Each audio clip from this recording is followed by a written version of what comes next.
Assalamualaikum warahmatullahi wabarakatuh. Alhamdulillahirabbil alamin wassalatu wassalamu ala sayyidina Muhammadin wa ala alihi wa sahbihi ajma'in. Amma ba'd. Kita lanjutkan pembahasan dari kitab Syarah Manhajis Salikin karya Syekh Sulaiman bin Abdillah Al-Qusayyir hafizahullah taala, pembahasan babu ahli zakah wa man tudfa'u lahu. Bab tentang orang-orang yang berhak untuk menerima zakat. Syekh Sa'di rahimahullah beliau berkata, la tudfa'u zakatu illa lil asnafi thamaniyah alladzina dzakarahumullahu ta'ala biqaulihi innamas shadaqatu lil fuqara'i wal masakin wal 'amilina 'alaiha wal mu'allafati qulubuhum wa fi riqabi wal gharimin wa fi sabilillah wa banis sabil faridatan minallah wallahu 'alimun hakim. Zakat itu tidak diberikan kecuali kepada 8 golongan yang Allah sebutkan di dalam firman Allah. Sesungguhnya zakat itu kepada para fuqara, kepada para masakin, orang-orang miskin, kepada al-amilina 'alaiha, ambil zakat, kepada wal mu'allafati qulubuhum, orang-orang yang dilunakkan hatinya, kemudian kepada riqab, budak, kemudian kepada gharimin, orang yang memiliki utang, wa fi sabilillah, dan orang yang berjuang berperang di jalan Allah, wa banis sabil, dan orang yang sedang safar. Faridatan minallah, ini adalah kewajiban dari Allah, wallahu alimun hakim, dan Allah adalah zat yang maha mengetahui dan juga maha bijaksana. Kalimatu innama tufidul hasr, maka kata innama itu menunjukkan pembatasan. Di ayat ini, di awal ayat tersebut, innamas shadaqat, sesungguhnya zakat itu hanya diberikan. Jadi hanya ada pembatasan di sini, maka itu makna dari innama. Fala yasihu daf'u zakati fi ghairi masarifiha allati dzakaraha Allah fi hadhil ayah. Maka tidak sah jika zakat itu diberikan kepada selain 8 golongan yang Allah sebutkan di ayat ini. Kabina'il masajid, seperti untuk membangun masjid. Wa takfinil mauta, seperti untuk mengkafankan mayit. Wa ghairiha min jihatil bir, dan hal-hal lain yang itu walaupun itu merupakan amalan kebaikan. Tidak boleh zakat diberikan kepada selain 8 hal yang disebutkan di ayat tadi. Wa masarifuz zakah thamaniyatu asnaf, maka 8 golongan zakat, golongan yang berhak menerima zakat itu ada 8. Hiya as-sinful awwal wa tsani al-fuqara wal masakin. Golongan pertama dan kedua adalah orang fakir dan orang miskin. Wal fuqara jam'u fakir wa huwa man la yajidu syai'an minal kifayah aw yajidu ba'daha mimma dunan nisf. Fuqara itu jamak dari fakir, yaitu orang yang tidak memiliki kecukupan terhadap kebutuhannya, atau dia tidak bisa memenuhi, yakni lebih dari setengah kebutuhannya. Jadi penghasilannya itu kurang dari setengah dari kebutuhannya. Wal masakin jam'u miskin wa huwa man yajidu aktsaral kifayah aw nisfaha. Masakin adalah jamak dari miskin, yaitu orang yang memiliki kecukupan dari sebagian besar kebutuhannya, tapi kecukupannya itu tidak sampai memenuhi seluruh kebutuhannya. Jadi lebih dari setengah. Kecukupannya itu cuma bisa memenuhi setengah, lebih dari setengah kebutuhannya, tapi nggak sampai semua. Wa yu'tal fakir wal miskin tamama kifayatihima ma'aman ya'ulanihi limuddati sanah. Maka diberikan orang fakir dan miskin tersebut, diberikan zakat kepada keduanya sesuai dengan jumlah kebutuhan mereka dan orang-orang yang wajib untuk mereka nafkahi limuddati sanah, dengan takaran kebutuhan untuk 1 tahun. Kita bicara zakat mal. Zakat mal diberikan kepada 8 golongan ini. Adapun zakatul fitr, maka para ulama beda pendapat. Pendapat yang Anda lebih cenderung adalah zakatul fitr hanya diberikan kepada fakir miskin, tidak diberikan kepada 6 golongan yang lain. As-sinful tsalits, golongan yang ketiga, al-amiluna 'alaiha, yaitu amil zakat. Wahum as-su'ah alladzina yab'athumul imam li akhdhi zakati min ashabiha. Yaitu amil zakat, yaitu orang-orang yang diutus oleh imam, oleh pemerintah untuk mengambil zakat dari orang-orang yang wajib untuk membayarkan zakat. Jadi amil zakat adalah orang-orang yang diutus oleh pemerintah untuk mengambil zakat dari pemilik harta. Jadi ini harus diutus oleh pemerintah.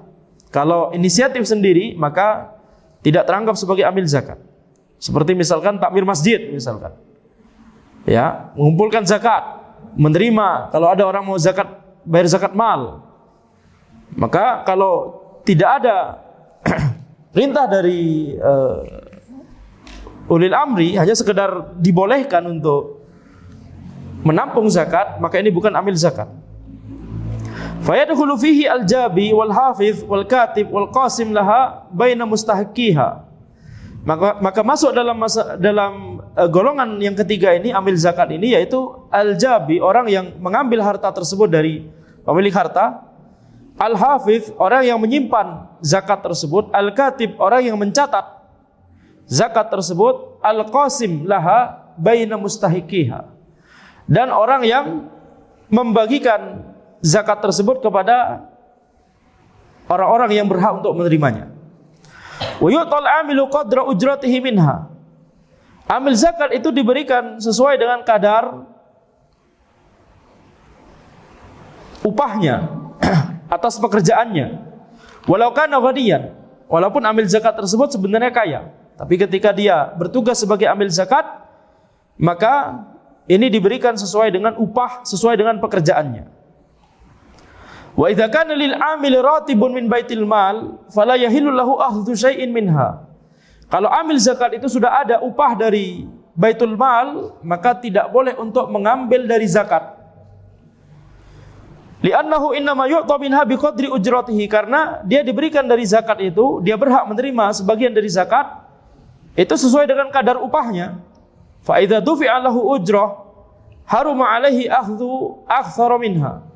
Kalau sudah diberikan upahnya dari baitul mal, maka haram untuk mengambil lebih banyak daripada itu. Jadi kalau gajinya untuk pekerjaannya sebagai amil zakat sudah diambil dari baitul mal, maka ini dia tidak boleh mengambil dari zakat. Kalau dari baitul mal tersebut cuma mencakup sebagian dari gajinya, tidak cukup untuk atau tidak layak untuk sebagai gaji, ya, besarannya tersebut dari baitul mal, maka boleh bagi dia untuk mengambil dari zakat sehingga totalnya cukup sesuai dengan besaran yang seharusnya, yang layak untuk pekerjaannya tersebut sebagai amil zakat. As-sinfur rabi', golongan yang keempat adalah al-mu'allafatu qulubuhum, orang yang hatinya hendak dilembutkan. Jam'u mu'allaf minat ta'lif. Al-mu'allafa jamak dari mu'allaf. Ini dari kata ta'lif, yaitu melembutkan. Wa huwa jam'ul qulub, yakni menyatukan hati, melembutkan hati. Wa huwa sayyidul muta' fi ashiratihi, yaitu orang-orang pembesar yang ditaati di kaumnya. Jadi mu'allaf di sini tidak harus bermakna orang yang baru masuk Islam. Itu juga masuk mu'allaf, orang yang baru masuk Islam. Tapi kalau masuk Islamnya sudah lama, maka tidak bisa disebut lagi sebagai mu'allaf. Ini diantara salah kaprah di negeri kita. Ketika orang tersebut awalnya kafir, kemudian masuk Islam, masuk Islamnya 20 tahun yang lalu, tetap disebut mu'allaf sampai sekarang. Mu'allaf itu ya kalau baru masuk Islam, ya 1 bulan atau bahkan 1 tahun, bisa jadi itu masih termasuk, wallahu a'lam, masih termasuk mu'allaf. Dan yang termasuk juga dalam mu'allaf di sini adalah para pembesar di kaumnya, yang ditaati oleh kaumnya. Faman yurja islamuhu, maka barang siapa yang diharapkan keislamannya, ini berarti orang kafir, pembesar orang kafir, tapi diharapkan keislamannya. Au kafu syarhi wa syarri man ma'ahu, atau diharapkan bahwa keburukannya tersebut bisa terhindarkan, diharapkan keburukannya itu tidak menimpa kepada kaum muslimin, diharapkan dia tidak zalim kepada kaum muslimin. Diharapkan juga orang-orang di sekitarnya juga tidak zalim kepada kaum muslimin.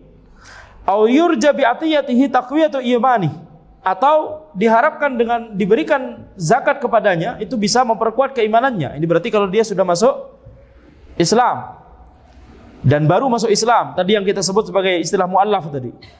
Au yurja ayatawalla jibayataz zakah min qaumihi yu'ta ma yahsulu bihi ta'lif, atau pembesar muslim ataupun kafir yang diharapkan dia bisa mengambil zakat atau dia bisa menarik zakat, mewajibkan zakat kepada kaumnya.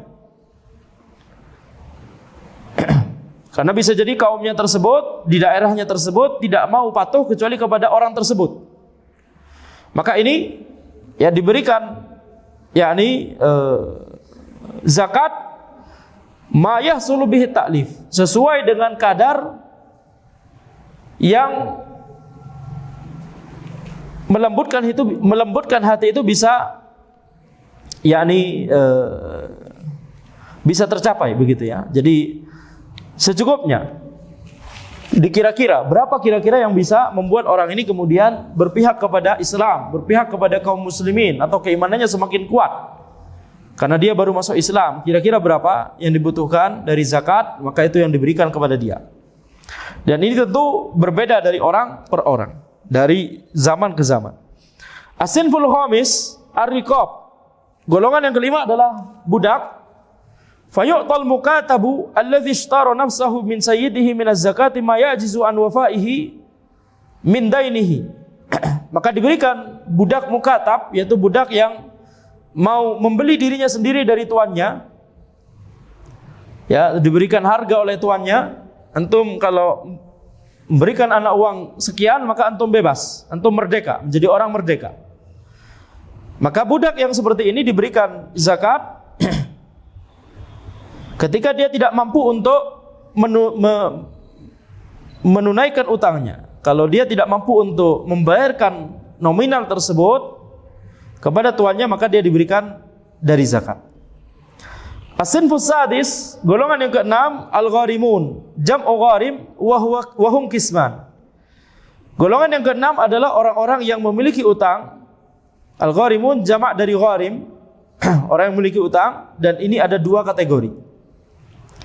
Al-awwal gharimun li islahi dzatil bain. Orang yang berutang karena dia mau mengislahkan, mau mendamaikan dua kelompok yang sedang bertikai. Bi ayyaqa baina qabilatain aw jama'atain aw baina qaryatain tasajur adda ila itlafi anfusin wa amwal. Misalkan terjadi antara dua kabilah atau dua suku atau dua jamaah atau dua desa, terjadi perselisihan, terjadi cekcok atau bahkan peperangan, yang ini bisa mengarahkan kepada terbunuhnya nyawa dan rusaknya harta. Fa yatawassatu ahadun bainahum bisulhi wa yaltazimu lahum fi dhimmatihi malan iwadan 'anil huquqi allati bainahum. Maka kemudian ada orang yang hendak mendamaikan di antara mereka, dan akhirnya orang ini harus membayarkan sejumlah uang kepada kedua kelompok yang sedang bertikai tersebut. Misalkan kedua kelompok ini sedang bersengketa masalah tanah, maka daripada perang terus berlanjut antara dua kelompok ini tentang tanah tersebut, maka kemudian ada orang yang berkata kepada pihak yang merasa dirugikan, pihak yang merasa tanahnya diambil secara zalim oleh kelompok lain, taib, khalas, yani ana berikan uang kepada antum ganti tanah tersebut, asal ini peperangan ini selesai, asal peperangan ini tidak dilanjutkan. Ini orang yang berusaha mengislahkan antara kedua kelompok yang sedang bertikai tersebut. Atau misalkan ini gara-gara pembunuhan, sengketa ini gara-gara pembunuhan, maka ada orang yang berusaha mendamaikan, memberikan sejumlah uang kepada keluarga korban, ya, ganti dari uang diat begitu misalkan ya. Ini dalam rangka supaya antum tidak dendam lagi, ya, ini sejumlah uang daripada pertikaian ini terus berlanjut, ana akan berikan uang kepada antum. Jadi orang ini kemudian memiliki beban banyak untuk membayarkan uang tersebut sebagai ganti atas yakni kerugian yang diklaim oleh sebagian kelompok atau salah satu kelompok tersebut. Likai yudfi al-adawah was-sa'ar bainahum. Jadi orang tersebut harus memberikan harta itu kepada pihak yang merasa dizalimi agar permusuhan di antara mereka itu menjadi padam dan balas dendam di antara mereka menjadi padam. Fa hadzal muslih qad amila ma'rufan. Maka orang yang mendamaikan ini telah berbuat kebaikan. Falidza jaza ayudfa anhu minaz zakah matahmiluhu walau kana ghaniyan. Maka boleh baginya boleh bagi kita untuk memberikan zakat kepada orang ini sesuai dengan jumlah yang harus dibayarkan oleh orang ini, walau kana ghaniyan, walaupun dia kaya. Bahkan walaupun dia mampu untuk membayarkan bebannya tersebut begitu ya. Dia mampu saja. Akan tapi karena ini adalah amalan kebaikan, maka tidak mengapa bagi kita untuk memberikan zakat kepada orang tersebut sejumlah beban yang harus dia bayarkan untuk mendamaikan kedua kelompok tersebut. Wa dzalika li alla yan'adimu man yaqumu bil islah. Ini dalam rangka agar tidak ada orang yang yakni kemudian mundur untuk mendamaikan kedua kelompok tersebut. Kalau kemudian orang mengetahui bahwa kalau dia mendamaikan maka insya Allah nanti akan disupport oleh zakat begitu ya, maka tentunya ya orang-orang akan berusaha untuk menyelesaikan masalah ini. Tapi kalau misalkan itu tidak mendapatkan support dari zakat, maka bisa jadi tidak ada orang yang yakni mau untuk mendamaikan kedua kelompok yang sedang bersengketa tersebut. Kemudian kategori kedua dari gharim, kategori kedua dari orang yang punya utang adalah gharimun li hajati nafsihi, yaitu makna dari orang yang punya utang di bahasa kita. Orang tersebut punya utang karena untuk memenuhi kebutuhannya sendiri. Wa huwal madin alladzi istadana li hajati nafsihi aw iyalihi. Jadi orang yang punya utang karena untuk memenuhi kebutuhannya atau kebutuhan keluarganya. Nah, jadi ini makna orang yang punya utang di bahasa kita sehari-hari, atau makna yang paling muncul pertama di benak kita ketika kita mendengar frase orang yang punya utang. Walaisa indahu ma yafi bihi dainah. Dan dia tidak memiliki harta yang bisa untuk menunaikan atau membayarkan utangnya tersebut. Fayu'ta ma yafi dainah. Maka diberikan kepadanya dari zakat dengan jumlah yang secukupnya untuk bisa dia membayarkan utangnya. Wa idza akhadha al-gharim min az-zakah fala yajuzu lahu sarfuhu fi ghairihi walau kana faqiran.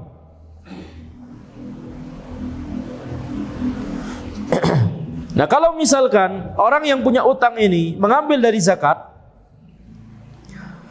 maka tidak boleh kemudian yakni orang ini zakatnya tersebut yang dia terima tersebut kemudian dia alihkan bukan untuk membayarkan utangnya, tapi dia alihkan untuk memenuhi kebutuhannya sehari-hari dengan dalih bahwa dia miskin atau fakir. Tidak boleh.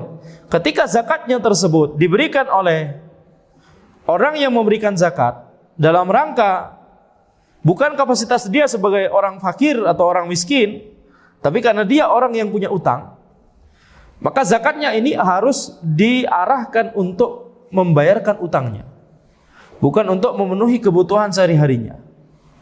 Nah, kalau misalkan dia memang memiliki dua sifat tadi, masuk di dalam dua golongan, fakir iya, punya utang iya, ya, maka dia bisa, ini bisa untuk meminta lebih, ya ini untuk utang ana, tapi untuk kebutuhan ana berhak ini untuk menerima zakat. Wa yajuzu an yu'tiyal muzakki ad-da'in minaz zakah bi niyyatiha 'anil gharim. Orang yang mau bayar zakat itu boleh untuk memberikan atau berbicara kepada orang yang mengutangi, misal si A ini punya utang. Dia punya utang kepada B. Berarti B yang memberikan utang kepada A. Berarti A harus bayar sejumlah uang kepada B, karena B yang mengutangi. Maka ada orang yang mau bayar zakat, dia bisa bicara kepada si B. Ya, dia bilang wa yaqulu lahu asqitid dain an madinika fulan. Yaitu hapuskanlah utang yang kamu yang dimiliki oleh fulan kepadamu. Hapuskanlah utang yang dimiliki oleh A kepada kamu, wahai B. Jadi orang yang mau bayar zakat ini bisa langsung kepada B. Tidak harus melalui kepada A, orang yang punya utang, tapi bisa langsung kepada orang yang mengutangi. Nah, inilah biar langsung tepat sasaran, begitu ya. Jadi orang yang mau bayar zakat ini atau amil zakat, perwakilan dari ulil amri tadi, bisa menuju kepada B, ya, tolong hapuskan utang dari fulan, dari A kepada antum. Kenapa? Karena ini mau dilunasi utangnya dari zakat. Wa ya'khudhu sanadan bidzalik aw yuqimu syuhudan. Maka harus ada catatan antara transaksi atau kesepakatan ini antara orang yang mau bayar zakat dengan B dan juga dengan A, harus ada catatannya atau ada saksi. Wa yukhbirul gharim bidzalik, dan hendaknya dia mengabarkan orang yang punya utang tadi si A bahwa utangnya telah dilunasi.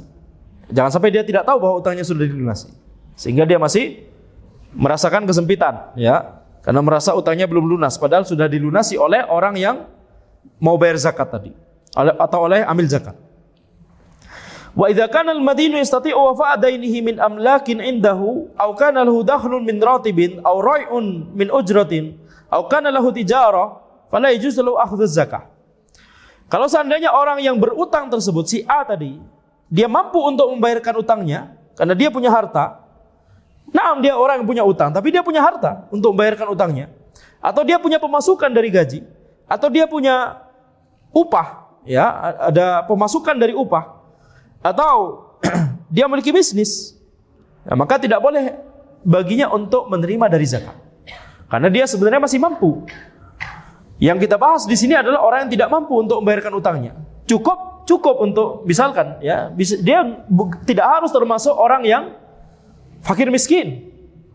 Untuk kehidupan sehari-harinya dia cukup untuk memenuhi kebutuhannya. Tetapi dia punya utang yang dia tidak mampu untuk membayarkannya karena bisa jadi pemasukannya sudah habis atau cuma ada lebih sedikit dari kebutuhannya. Nah, ini orang yang kemudian berhak untuk mendapatkan harta zakat dalam rangka untuk yakni membayarkan utangnya. Tapi di sini ada catatan, yaitu tidak boleh bagi dia atau tidak boleh bagi orang yang punya utang ini, tidak boleh baginya untuk menerima zakat, atau tidak boleh bagi kita untuk memberinya zakat kalau dia berutang dalam rangka untuk maksiat. Kalau dia berutang dalam rangka untuk kefasikan, ngutang untuk minum khamr misalkan, untuk beli khamr, apalagi untuk narkoba sehingga banyak utang. Nah, ini tidak diberikan harta zakat kepadanya karena ini bisa membuat dia semakin bertahan dengan kemaksiatannya tersebut. Kecuali kalau sudah diketahui bahwa dia sudah taubat dan dia benar-benar tidak mau mengulangi dosanya tersebut, maka bisa jadi ya boleh dalam kondisi tersebut untuk diberikan zakat dalam rangka untuk melunasi utangnya yang telah lalu, yang walaupun waktu itu dia berutang dengan jumlah besar tersebut dalam rangka untuk kemaksiatan.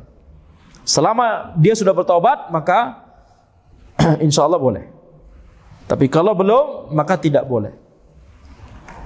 Adapun kalau dia pura-pura taubat, maka hisabnya nanti di sisi Allah Subhanahu wa ta'ala. Kemudian as-sinfus sabi', golongan yang ketujuh, fi sabilillah, orang berjuang di jalan Allah. Wa aktsarul ulama ala anna al-murada bihi al-jihad. Sebagian besar ulama, mayoritas ulama berpendapat bahwa yang dimaksud berjuang di jalan Allah ini adalah mujahid. orang yang memang berperang di dalam medan pertempuran jihad.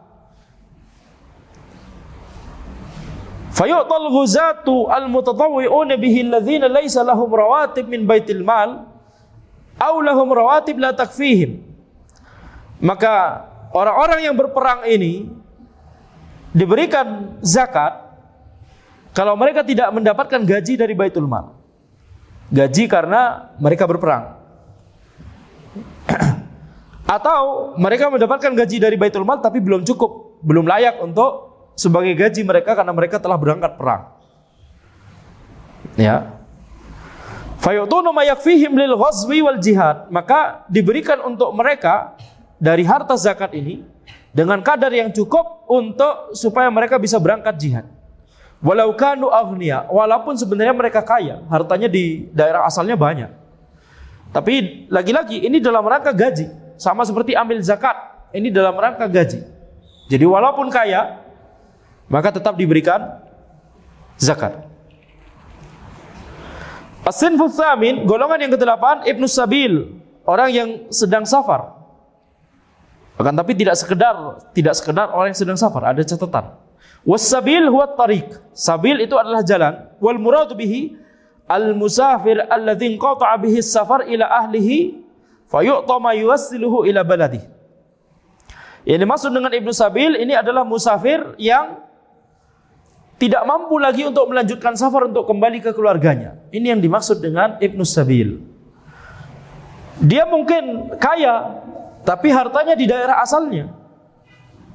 Sedangkan bekalnya, ini misalkan di zaman dahulu yang tidak ada teknologi transfer dan segala macam ya.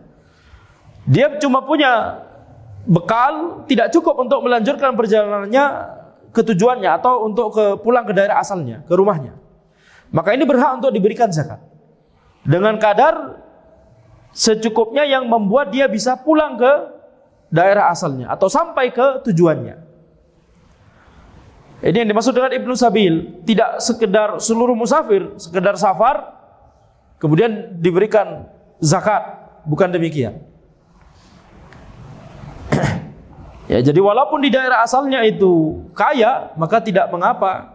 Ini orang yang termasuk berhak untuk menerima zakat. Dan ketika sudah nyampe ke daerah asal, nggak perlu ganti, ya, karena dia memang berhak mendapatkan zakat pada waktu kondisi waktu itu, walaupun dia kaya.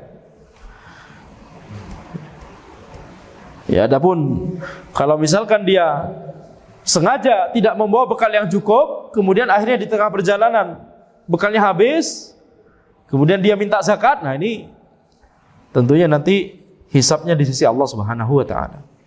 Wa idza fadala ma'amni sabil awil ghazi awil gharim awil mukatab syai'un mimma akhadhahu min az-zakah raddahu. Ini poin penting. Kalau ada kelebihan dari zakat tersebut yang diterima oleh Ibnu Sabil, musafir yang tadi nggak bisa melanjutkan safarnya, kalau ada kelebihannya, misalkan dia diberi zakat secukupnya supaya dia sampai tujuan atau supaya sampai dia bisa pulang ke rumahnya lagi, diberikan zakat dengan kadar yang secukupnya supaya dia bisa pulang gitu ya. Kalau ternyata lebih nanti, maka kelebihannya itu yang baru dikembalikan. Kelebihannya itu yang dikembalikan. Awil ghazi atau orang yang berperang tadi, kalau misalkan dia diberikan dari harta zakat, kaidahnya adalah secukupnya, selayaknya yang dibutuhkan dia untuk berangkat jihad. Nah, kalau misalkan ada kelebihan, ternyata misalkan ya dari harta zakat tersebut tidak hanya untuk gajinya tapi juga untuk perlengkapannya, misalkan perlengkapan perangnya atau senjatanya. Nah, ternyata ketika sudah mau beli perlengkapan atau senjata perang, ternyata lebih murah dari yang dianggarkan dari zakat tersebut, sehingga ada kelebihan. Nah, kelebihan ini bukan untuk ditilap tapi untuk dikembalikan kepada amil zakat misalkan. Kecuali kalau itu gaji dari baitul mal. Kalau kelebihan ya sudah, memang itu gajinya berarti royal lil amrinya. Tapi kalau itu dari zakat harus dikembalikan. Ya, ala kulli hal ini kembali kepada peraturan ulil amri. Kalau ulil amri berkata, ini gaji dari baitul mal, tapi kalau lebih kembalikan. Nah, ulil amrinya perhitungan. Maka Ya dikembalikan. Ya taat kepada ulil amri. Ini masuk dalam bab tersebut. Ya. Dan tidak perlu kemudian ngupdate sosmed. Masa perlu dikembalikan begitu ya? Enggak perlu di-update sosmed. Awil gharim, atau orang yang punya utang tadi. Ternyata utangnya tidak sebesar zakat yang diberikan, sehingga ada kelebihan dari zakat, maka itu dikembalikan zakatnya. Awil mukatab, atau budak mukatab tadi. Nah, misalkan ternyata tuanya memberikan diskon, udahlah anak kasih diskon 20% harga antum ini supaya antum bisa merdeka. Maka ada kelebihan zakatnya itu harus dibalikkan kepada amil zakat. Atau dibalikkan kepada orang yang memberinya. Karena bisa jadi ada orang yang mau bayar zakat, dia bayarkan zakatnya tidak melalui ambil zakat langsung kepada orang yang berhak menerima zakat ini. Dia langsung membayarkan zakatnya ke budak mukatab tersebut. Ketika harganya sudah didiskon 20%, yang awalnya 100% jadi 80%, maka sisanya itu dikembalikan lagi kepada orang yang memberikan zakat kepadanya tadi. Li'anna milkahu lahu ghairu mustaqir, karena kepemilikan orang-orang ini, Ibnu Sabil, kemudian ghazi, orang berperang di jalan Allah, kemudian gharim, orang punya utang, kemudian budak mukatab, 4 golongan ini kepemilikannya terhadap zakat tersebut ghairu mustaqir. Ya, tidak ghairu mustaqir itu tidak kokoh. Maksudnya adalah ini bergantung kepada yang nanti terjadi. Kalau ternyata ada kelebihan, maka itu harus dikembalikan. Bal mura'an fiha haluhu bihaitsu yasrifu fil jihah allati akhadha zakah laha wa illa istarja'. Akan tapi kondisinya adalah ini sesuai dengan kondisinya, sesuai dengan keadaannya. Kalau misalkan ada kelebihan, ya maka dikembalikan. Jadi zakat untuk 4 golongan ini, Ibnu Sabil, orang berperang di jalan Allah, kemudian orang yang punya utang, kemudian budak mukatab, 4 golongan ini keadaannya adalah sesuai dengan kondisinya, sesuai dengan alasan dia, kenapa dia menerima zakat tersebut. Dia menerima zakat tersebut untuk bayar utang. Makanya tadi tidak boleh untuk diarahkan ke kebutuhannya sehari-hari. Walaupun dia fakir juga. Tapi kalau zakatnya ini dalam rangka untuk membayarkan utangnya, maka harus digunakan untuk membayarkan utangnya.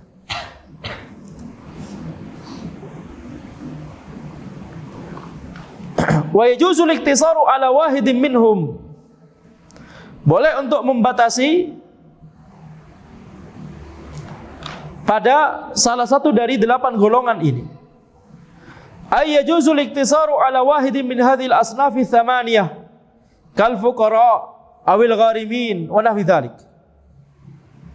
Ya boleh untuk membatasi pada salah satu dari 8 golongan ini, seperti orang fakir atau orang yang punya utang. Jadi zakatnya tidak diberikan rata ke 8 golongan, tapi cuma ke beberapa atau bahkan ke salah satu golongan saja. Boleh. Wa syahidu min hadzal hadits qauluhu turaddu ala fuqara'ihim faqtasara ala sinfin wahid wa humul fuqara. Ya, jadi dalilnya kata Syekh Sa'di rahimahullah liqaulihi sallallahu alaihi wasallam li Mu'adz, berdasarkan sabda Nabi Muhammad sallallahu alaihi wasallam kepada Mu'adz bin Jabal, fa inhum ata'uka lidzalik fa'alimhum anna Allah aftarada alaihim sadaqatan tu'khadhu min aghniyaihim faturaddu ala fuqara'ihim, muttafaqun alaih. Kalau mereka itu telah mentaatimu, yakni orang-orang di Yaman telah mentaatimu wahai Mu'adz dalam masalah mentauhidkan Allah, dalam masalah menegakkan salat, maka ajarilah mereka bahwa Allah Subhanahu wa taala telah mewajibkan kepada mereka zakat yang diambil dari orang yang kaya dari mereka dan diberikan kepada orang yang fakir dari mereka. Muttafaqun alaih. Akhrajul Bukhari wa Muslim min hadithi Ibnu Abbas, dikeluarkan oleh Al-Bukhari dan Muslim dari hadis Ibnu Abbas radhiyallahu anhuma. Jadi di sini kita lihat bahwa sabda Nabi Muhammad sallallahu alaihi wasallam, faturaddu ala fuqara'ihim, dikembalikan kepada orang fakir. Zakat tersebut diberikan kepada orang fakir dari mereka. Maka fakta surah ala sinfin wahid wa humul fuqara. Maka Nabi Muhammad sallallahu alaihi wasallam membatasi hanya kepada satu golongan saja dari orang fakir. Di sabda beliau ini, yakni satu golongan saja dari 8 golongan yang berhak menerima zakat, yaitu orang fakir. Jadi tidak disebut 8-8-nya. 8 golongan itu disebut di ayat, tapi di hadis ini cuma disebutkan salah satu golongan, sehingga para ulama beristimbat boleh untuk memberikan zakat itu hanya kepada satu golongan saja. Misalkan amil zakat, ya boleh untuk bagi amil zakat tersebut untuk memberikan kepada sebagian golongan, atau kepada kita misalkan yang punya harta. Tidak harus kita membagi harta zakat kita itu sama rata ke 8 golongan, atau tidak harus, yang penting ada. Harus semua 8 golongan harus diberi semua, yang penting ada. Tidak harus demikian. Kalau misalkan kita harus bayar zakat, misalkan zakat kita 5 juta misalkan.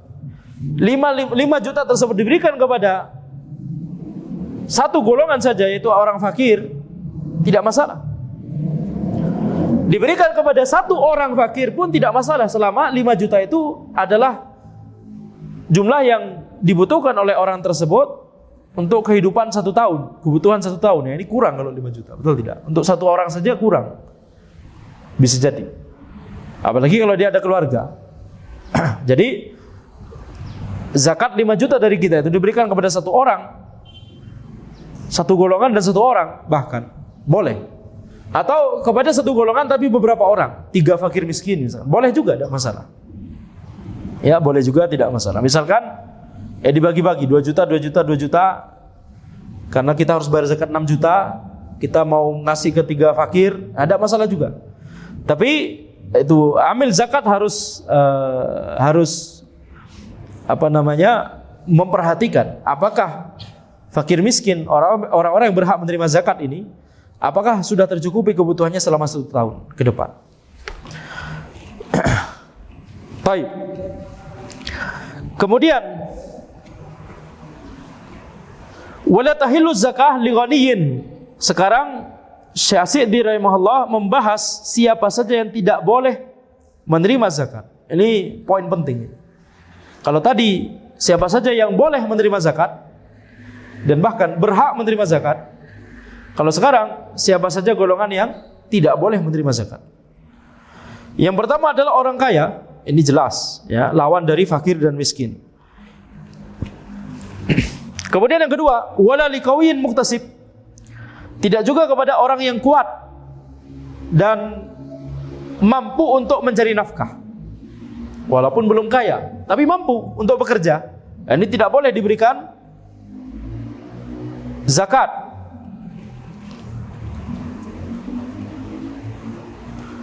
Ya, ini dengan catatan kalau setelah dia bekerja kebutuhannya terpenuhi, gitu ya. Sekarang miskin tapi mampu untuk bekerja. Nanti kalau sudah bekerja misalkan 1 bulan, kebutuhannya tercukupi, halas, berarti nggak perlu untuk diberikan zakat.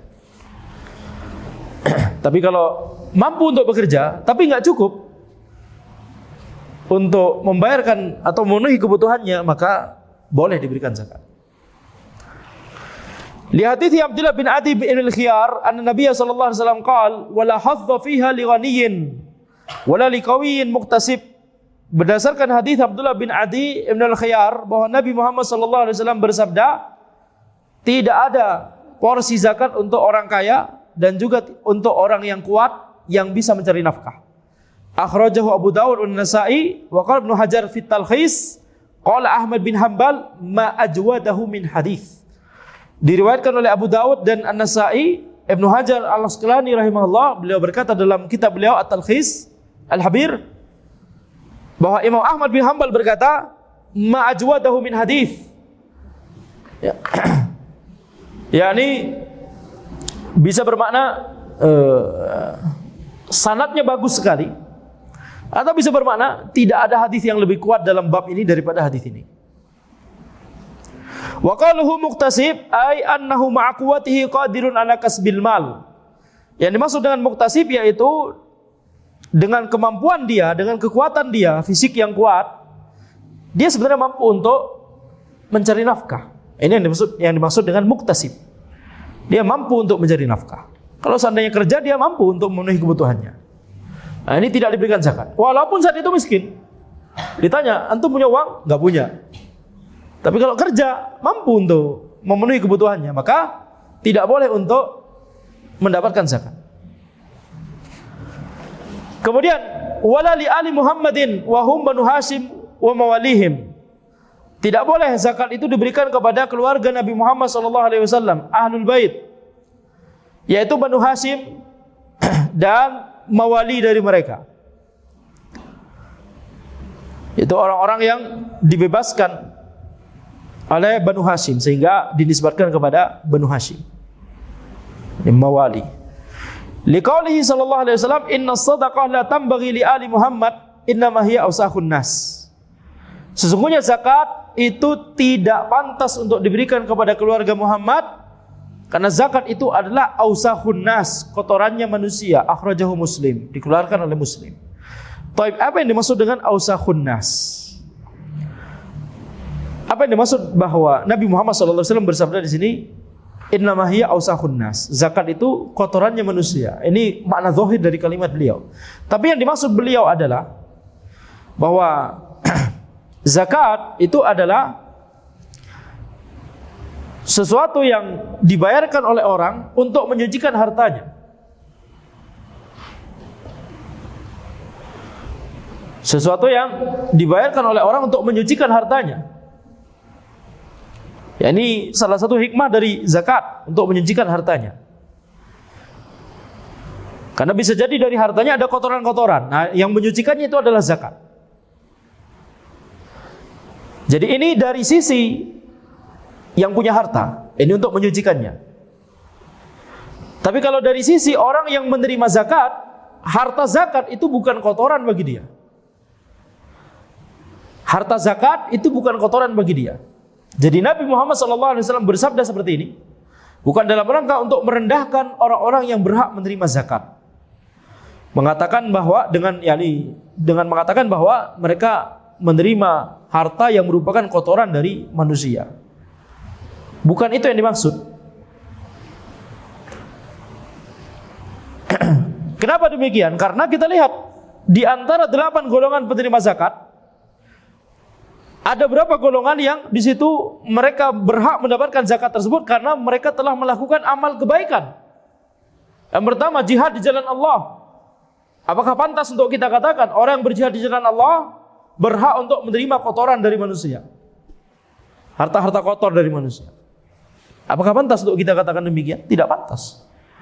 Demikian pula orang yang mendamaikan dua kelompok yang sedang berperang atau bertikai. Ini adalah amalan kebaikan. Apakah pantas untuk kita katakan bahwa orang ini yang telah melakukan amalan kebaikan ini berhak mendapatkan harta yang kotor dari pemberi zakat?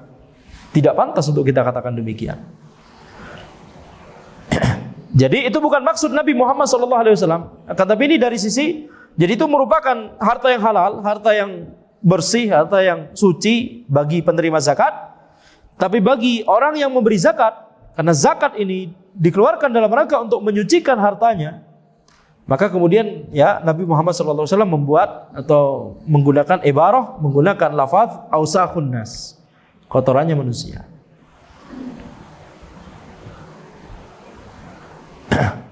Tapi tentunya kita lihat, kalau kita tanya, lalu kenapa Nabi Muhammad SAW melarang ahlul bait untuk menerima zakat?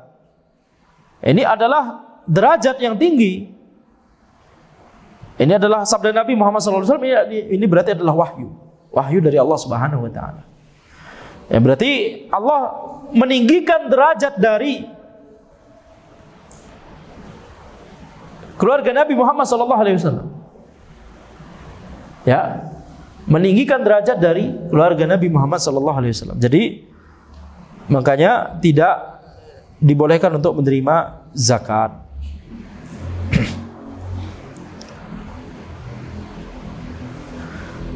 Wala liman tajibu alaihi nafaqatuhu hala juryaniha. Tidak boleh juga zakat tersebut diberikan kepada orang yang wajib untuk dia nafkahi fala yujzu ayyutiha walidai wala auladah wala zaujatahu. Maka orang tersebut yang mau bayar zakat tersebut tidak boleh memberikan zakatnya kepada kedua anaknya, kepada kedua orang tuanya, atau kepada anak-anaknya, atau kepada istrinya. Li'annahu tajibu alaihi nafaqatuhum. Karena wajib untuk menafkahi mereka. Wajib bagi dia untuk menafkahi mereka. Jadi zakat ini tidak boleh digunakan untuk menggugurkan kewajibannya menafkahi mereka. Nah, kalau sudah dinafkahi oleh si orang tadi, maka ini berarti udah cukup, nggak masuk dalam kategori fakir miskin. Kalau keluarganya masuk dalam kategori fakir miskin, nah berarti bertentangan dengan fakta bahwa orang tadi wajib bayar zakat. Gimana orang ini wajib bayar zakat? Berarti dia kaya, tapi keluarganya miskin, keluarga yang wajib dia nafkahi miskin. Gimana caranya? Kalau misalkan keluarganya miskin, ya dinafkahi. Nah, kalau misalkan tidak cukup juga, berarti semuanya fakir miskin berarti. Bukan cuma keluarga yang miskin, satunya yang kaya. Paham maksudnya? Jadi, kalau orang tersebut memiliki harta dan wajib untuk bayar zakat, zakatnya harus diarahkan kepada selain orang yang wajib untuk dia nafkahi.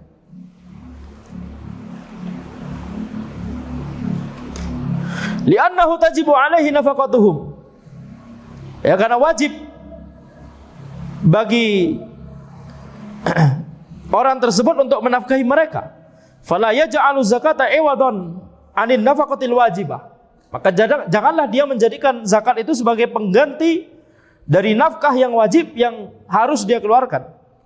Qala Ibnul Munzir fil Ijma'. Ibnul Munzir rahimahullah, beliau berkata dalam kitab beliau Al-Ijma', ajma'u ala anna zakata la yajuzu daf'uha ila al-walidain wal walad fil halil lati yujbiru dafi ilaihim ala an-nafaqa alaihim. Para ulama berijma', para ulama bersepakat bahwa zakat itu tidak boleh diberikan kepada kedua orang tua, juga kepada anak, dalam kondisi yang mengharuskan orang yang mau bayar zakat itu untuk menafkahi mereka.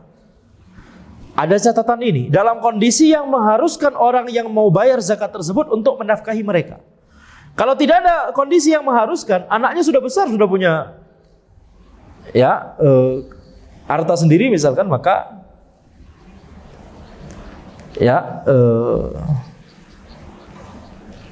ini tidak masuk dalam kondisi ini. Atau ini bisa dimaknai dalam kondisi yang wajib untuk dia menafkahi sebagian orang, walaupun itu bukan keluarganya sebenarnya, tapi wajib untuk dia nafkahi. Wa yajuzu ayat fa'az zakah li ghairi zaujah wal usul wal furu' kal akh wal am wal khal wa nahwihim idza kana la tajibu alaihi nafaqatuhum. Ya, ini masih berkait dengan yang barusan.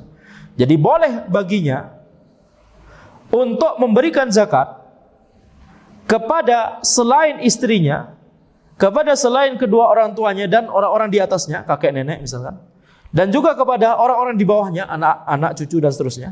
Kepada selain mereka boleh. Jadi usul dan furu, usul orang tuanya dan yang di atasnya, mbah, furu anak dan yang di bawahnya, cucu, kemudian istri. Nah, selain ini boleh untuk diarahkan, seperti misalkan saudaranya atau pamannya dari sisi ayah, atau pamannya dari sisi ibu. Demikian juga bibinya, begitu ya. Wa nahwihim, dan yang semisalnya, yang semisal mereka. Idza kana la tajibu alaihi nafaqatuhum, kalau tidak wajib untuk menafkahi mereka. Ini dalam kondisi kalau tidak wajib untuk menafkahi mereka. Tapi kalau wajib untuk menafkahi mereka, ya berarti tidak boleh bayar zakat kepada mereka. Kemudian berikutnya, orang yang tidak boleh untuk menerima zakat, wala likafirin, tidak boleh untuk diberikan kepada orang kafir, kecuali yang dikecualikan tadi, seperti al-mu'allafatu qulubuhum, orang yang mau dilembutkan hatinya tadi. Qala Ibnul Munzir fil Ijma', ajma'u ala anna dhimmi la yu'ta min zakatil amwali syai'an Ibnul Munzir rahimahullah, beliau berkata dalam kitab beliau Al-Ijma', para ulama berijma' bersepakat bahwa kafir dhimmi itu tidak diberikan zakat sama sekali. Fa amma shadaqatu tatawwu, ini walaupun kafir dhimmiyah tersebut miskin, fakir miskin, maka tidak bisa mendapatkan zakat. Fa amma shadaqatu tatawwu fa yajuzu daf'uha ila haula'i wa ghairihim. Adapun sedekah yang sifatnya sunnah, bukan zakat yang wajib, maka boleh untuk diberikan zakat atau sedekah tersebut, sedekah yang sunnah tersebut kepada 8 golongan tadi, dan kepada orang-orang yang barusan kita sebut tidak boleh untuk menerima zakat. Fa yajuzu i'ta'u sadaqah ghairil wajibah likulli man taqaddam. Maka boleh untuk memberikan sedekah yang tidak wajib kepada orang-orang yang baru saja kita sebutkan, orang kaya, orang yang kuat, mampu untuk cari nafkah, dan seterusnya, keluarga Nabi Muhammad SAW. Kemudian orang yang wajib untuk dia nafkahi, atau bahkan orang kafir, boleh untuk sedekah yang sunnah kepada mereka.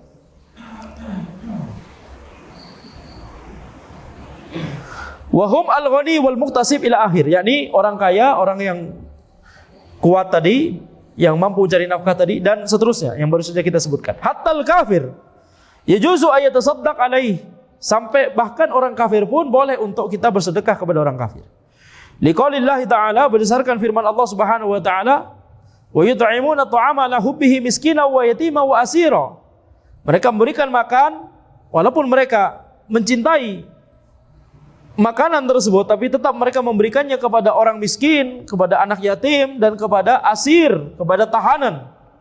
Qala Ibnu Katsir fi tafsirihi, Ibnu Katsir rahimahullah, beliau berkata dalam kitab tafsir beliau, qala Ibnu Abbas radhiyallahu anhu berkata, kana asrahum yauma idzin musyrikin. Tawanan mereka pada saat itu adalah orang-orang musyrik, yakni orang kafir. Kan tapi kita lihat orang yang beriman, para sahabat itu semangat untuk bersedekah bahkan kepada tawanan orang kafir. Fa'athna ala bazlihim as-sadaqah lil asiri wa huwa kafir. Maka Allah Subhanahu wa taala memuji mereka, para sahabat yang telah memberikan sedekah bahkan kepada tawanan, yakni orang kafir. Wa qala Nabi sallallahu alaihi wasallam, man sa'ala an-nasa amwalahum takatsuran fa inna ma yas'alu jamran falyastaqilla aw liyastakthir. Rawahu Muslim. Nabi Muhammad SAW bersabda, barang siapa yang meminta dari manusia harta mereka dalam rangka untuk memperbanyak harta tersebut, yakni dia tidak butuh sebenarnya, maka dia sebenarnya telah meminta bara api. Ini dosa, ini ancaman berarti ya. Tidak boleh untuk meminta ketika kita punya cukup harta. Akhrajahu Muslim min hadithi Abi Hurairah, dikeluarkan oleh Muslim dari hadis Abu Hurairah, wa qauluhu man sa'ala an-nasa amwalahum takatsuran. Barang siapa yang meminta kepada manusia harta mereka takatsuran dalam rangka memperbanyak harta, yakni bukan karena butuh akan tapi karena ingin memperbanyak harta. Karena butuh saja misalkan, tidak boleh kita minta-minta. Ya, harus punya izzah. Tidak boleh mengemis. Apalagi sebenarnya cukup, hartanya cukup, atau bahkan hartanya berlebih. Ini masih minta-minta kepada manusia, maka ini tidak boleh. Ya. Ai indahu ma yakfihi, dia memiliki harta yang cukup sebenarnya, walakinnahu yas'alun nasa talaban liziyadah, akan tapi dia meminta kepada orang tambahan harta. Wa hadzal hadits yufidu tahrima su'alin nasi amwalahum. Hadis ini menunjukkan bahwa haramnya untuk meminta harta manusia. Wastizdaihim min ghairi hajah, meminta mengemis kepada mereka tanpa ada kebutuhan. Kalau ada kebutuhan, ya ini bukan dalam rangka mengemis sebenarnya, akan tapi berutang bisa, akan tapi ya tentunya syariat sangat mewanti-wanti tidak boleh bermudah-mudahan dalam berutang. Intinya mengemis tetap tidak boleh walaupun butuh sebenarnya. Ya, boleh untuk minta zakat boleh karena berhak untuk menerima zakat, tapi minta ngemis kepada manusia di perempatan misalkan tidak boleh. Apalagi kita melihat misalkan ada kabar ternyata sebagian pengemis ternyata di daerah asalnya kaya sekali, betul tidak? Nah, ini masuk dalam hadis yang tadi. Maka dia sebenarnya telah meminta bara api. Dia masukkan ke dalam perutnya. Wa fi hadzal hadits wa'idun 'alaihi biqaulihi fa inna ma yas'alu jamran ay ka'annahu yadkhilun nar fi jawfihi wal iyadzu billahi min dzalik. Dan di hadis ini ada ancaman kepada orang yang minta tadi walaupun dia kaya sebenarnya atau cukup. Fa inna ma yas'alu jamran. Dia itu sebenarnya sedang meminta bara api. Yakni seolah-olah dia memasukkan bara api ke dalam perutnya. Wal iyadzu billahi min dzalik. Kita meminta perlindungan kepada Allah dari hal tersebut. Wa qala li Umar, "Ma ja'aka min hadzal mali wa anta ghairu musyrifin wala sa'ilin fakhudhu. Wa ma la fala tutbi'hu nafsak." Rawahu Muslim. Nabi Muhammad SAW bersabda kepada Umar bin Al-Khattab radhiyallahu anhu, apa-apa dari harta yang datang kepadamu, sementara engkau tidak meminta-minta, tidak mengemis terhadap harta tersebut, maka ambillah. Adapun kalau tidak demikian, maka jangan ikuti hawa nafsu, jangan ikuti diri. Diriwayatkan oleh Muslim. Bahkan dikeluarkan oleh Al-Bukhari dan Muslim. Wa hadzal hadits fihi jawazul akhdhi min malil ghair hibatan bin ghairi su'al. Hadis ini menunjukkan bahwa kita boleh untuk menerima harta dari orang lain dalam rangka hibah atau hadiah tanpa meminta. Tanpa meminta. Taib. Ustadz, gimana kalau hukumnya beasiswa misalkan? Antum kan harus memasukkan proposal atau pendaftaran. Apakah itu masuk dalam masalah ini?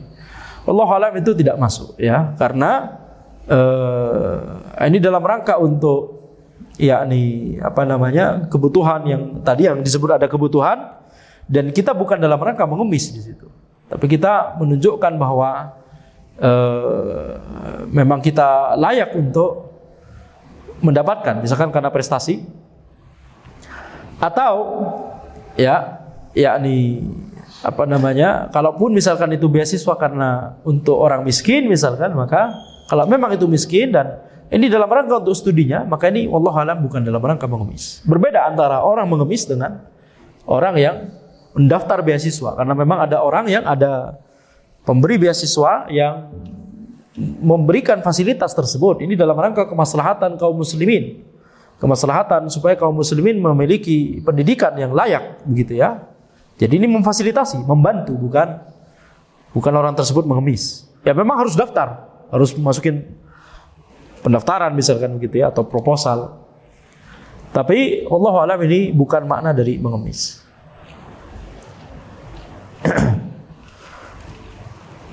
Taib. Demikian pula dana riset. Ya kalau di Indonesia walaupun sudah dapat dana riset pun sebenarnya nggak cukup juga, jadi tetap fakir ya. Jadi ya yang awalnya fakir untuk melakukan riset, dapat dana riset, alhamdulillah, tapi tetap fakir juga. Ya, jadi baik. Ya karena tidak mencukupi kebutuhan yang seharusnya. Nah di sini kita lihat wala istisrafi nafsin. Jadi kalau dia tidak mengemis dalam rangka mendapatkan harta tersebut, maka tidak mengapa. Faqad kana Nabi sallallahu alaihi wasallam ta'tihi amwal minal kharaj awil jizyah awil ghanaim aw sadaqati tatawwu fayu'ti ba'du ashabi khususan al-fuqara. Maka Nabi Muhammad sallallahu alaihi wasallam itu sampai kepada beliau harta-harta dari kharaj, nanti kita bahas kharaj atau jizyah atau ghanimah. Ini sampai kepada Nabi Muhammad SAW dalam kapasitas beliau sebagai ulil amri. Maka beliau kemudian, atau sedekah yang sunnah tadi, maka beliau kemudian memberikan sebagian harta tersebut seluruhnya kepada sebagian sahabatnya, khususnya para fuqara. Fa'ata Umar ibn al-Khattab radhiyallahu anhu faqala lahu Umar law a'taitahu afqara minni. Maka kemudian Nabi Muhammad SAW memberikan sebagian harta tersebut kepada Umar bin Al-Khattab radhiyallahu anhu. Kemudian Umar berkata, seandainya engkau berikan kepada orang yang lebih miskin dariku. Wa hadza dalilun ala anna Umar kana faqiran. Ini dalil bahwa Umar itu masuk orang fakir. Wa annahu yujadu man huwa afqaru minhu, dan bahwa ada orang yang lebih fakir daripada Umar. Wa Umar radhiyallahu anhu kana zahidan, dan Umar radhiyallahu anhu itu beliau zuhud. Nah, ini menunjukkan bahwa walaupun antum fakir atau miskin, ya bisa juga untuk tidak menerima, tapi boleh juga untuk menerima, ya, kalau ada sedekah sunnah tanpa kita mengemis. Wa kana aidan muktasiban, dan apalagi Umar ini memiliki fisik yang kuat, mampu untuk mencari nafkah. Faqad akhrajal Bukhari wa Muslim, telah dikeluarkan oleh Al-Bukhari dan Muslim, annahu qala, bahwa Umar berkata, alhani as-safqu bil aswaq, yakni al-khuruj ila tijarah, telah menyibukkanku berbisnis di pasar. Ini keluar untuk ke pasar untuk berbisnis, berdagang. Telah menyibukkan dari menuntut ilmu syar'i. Tapi itu memang dibutuhkan untuk bekerja, jadi harus balance antara menuntut ilmu syar'i dengan mencari nafkah. Fa bayyana lahu Rasulullah sallallahu alaihi wasallam hukma ma ya'til insanu minal mal atiyatan min ghairihi, annahu ya'khudhuhu idza lam yakun an su'al wala istishrafi nafsin. Maka Nabi Muhammad SAW kemudian mensabdakan yang tadi. Barang siapa yang datang kepadamu, kalau ada harta yang datang kepadamu dari orang lain, dan engkau tidak dalam rangka mengemis, tidak dalam rangka untuk meminta harta tersebut, maka ambil, tidak masalah. Adapun kalau tidak, yakni kalau antum mengemis, minta uang tersebut, maka jangan ikuti hawa nafsu. Maka ketika Umar radhiyallahu anhu berkata, "Lau a'taitahu afqara minni," seandainya engkau memberikan harta ini kepada orang yang lebih miskin dariku, maka Nabi Muhammad sallallahu alaihi wasallam mensabdakan yang tadi. Beliau menjelaskan hukum dari harta yang diterima oleh orang karena dihadiahi oleh orang lain, bahwa boleh bagi dia untuk mengambilnya kalau dia tidak mengemis untuk harta tersebut. Amma ma lam yujad fihi hadha syart fala yanbaghi an tu'allaqu an-nafsu bihi. Adapun orang yang tidak memiliki syarat ini, dia punya atau dia melakukan perbuatan mengemis untuk meminta harta tersebut, maka tidak boleh baginya untuk menggantungkan jiwanya kepada harta tersebut. Yani enggak boleh mengambilnya. Baik. Demikian yang bisa Anda sampaikan dalam pertemuan kita kali ini. Alhamdulillah kita telah menyelesaikan Kitabuz Zakah. Insyaallah di pertemuan berikutnya kita akan masuk kepada pembahasan Kitabus Shiyam. Baik, maka kita akhiri hadza wallahu alam. Insyaallah kita lanjutkan di pertemuan berikutnya. Hadza wallahu alam, subhanakallahumma wa bihamdika asyhadu an la ilaha illa anta astaghfiruka wa atubu ilaik. Assalamualaikum warahmatullahi wabarakatuh.